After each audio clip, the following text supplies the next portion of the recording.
नमस्कार दोस्तों, rankers Q में आपका स्वागत है। डिक्टेशन स्टार्ट करने से पहले मैं आपको बता दूं, हमारा एक टेलीग्राम चैनल है रैंकर्स क्यू, जहां आप डेली जीके क्यूज़ ले सकते हैं और हम जो भी वीडियो प्रोवाइड करते हैं उसकी पीडीएफ वहां अवेलेबल है। तो हमारे चैनल रैंकर्स क्यू को विजिट करने के लिए आपका लिंक डिस्क्रिप्शन बॉक्स में अवेलेबल है, एक बार ज़रूर विजिट कीजिए। Now get ready for the dictation.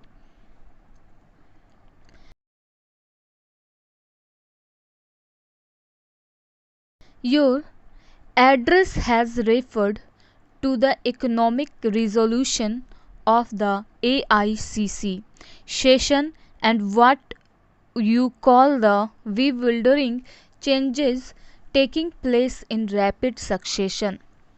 I think changes can seem to be bewildering only to those who wish to remain where they are.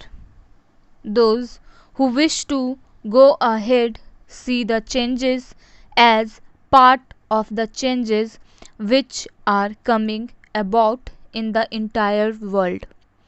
And while you may complain that changes are taking place too fast, let me tell you that there are many in the country who feel that the changes are not taking place fast enough.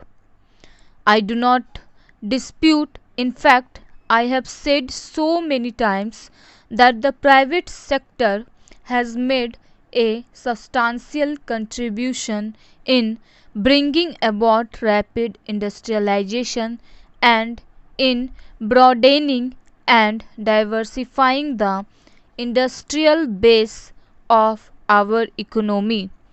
But business and industry should be the first to acknowledge that this process of development had itself brought in its wake certain tensions and new problems, and unless these are effectively tackled, further development will be harmed. Our new economic social policy resolution only seeks to identify the basic causes of tensions and unrest and to remove them. I welcome you a statement that the business community is aware of its obligations. This will improve the image of businessmen in the society of which they are a part. It is possible to draw a minimum program of action and to implement it vigorously. Perhaps I could indicate a few possible directions in which business and industry could act in concert and could demonstrate their awareness of their social obligations. One of the most serious problems facing us is the adulteration of food and drugs. It is a widespread evil which cannot be put down by government action alone. Enlightened sections of the business community could mount a campaign against this evil, which not only deprives the consumer of the value of his money, but in many cases poses a positive health hazard.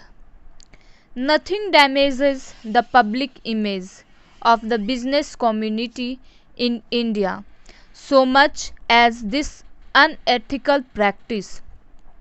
Another social evil is rather a complex of social evils. It is what is termed as luxurious consumption. This is undesirable by itself because it dissipates the savings of the community into unproductive channels. It is both the cause and the effect of other antisocial practices such as tax evasion and tax avoidance. In Mumbai, you have certain specific problems. I refer to one problem which is mentioned to me by every single foreign tourist who come to Mumbai. This is the entrance to the city. Now, this is something which I have mentioned to the Chief Minister on every drive into the city and at practically every public forum where I have spoken. And I think this is a matter which the citizens of Mumbai should take up on a large scale. Whether it is the women's organizations, whether it is the business community or anybody else. I think that if everybody acts together, it can be tackled.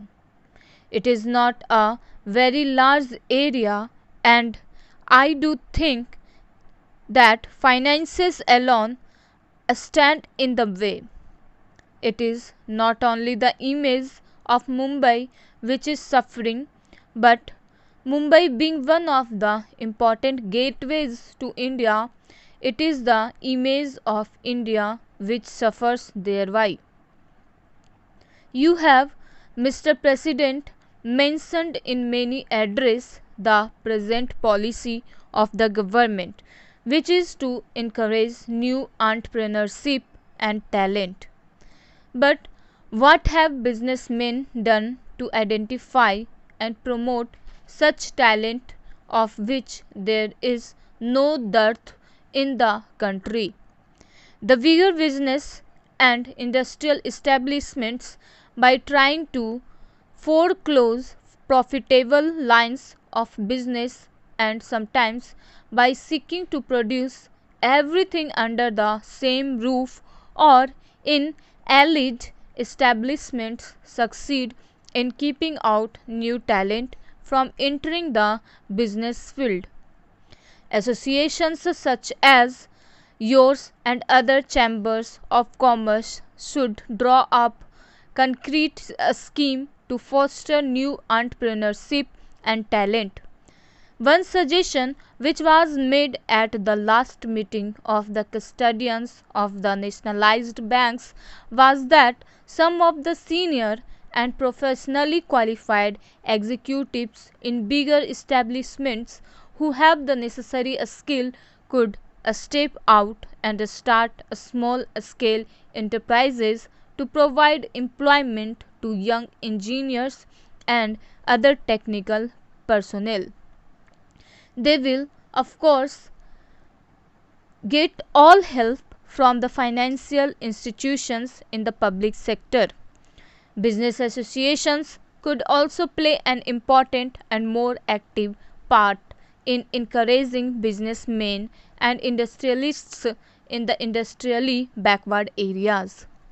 As regards the organizational setup of the new nationalized banks, I think there is hardly any need for me to reiterate the assurance which I have already given. That is, that we do not propose to set up a top-heavy organization, and we do envisage maximum possible freedom and flexibility of operation of individual banks consistent only with certain broad social objectives, and that the functioning will be completely insulated from extraneous political influences. But we do envisage that the banks should function as an active instrument for the furtherance of the economic and social objectives. Thank you. Jai Hind, Jai Bharat.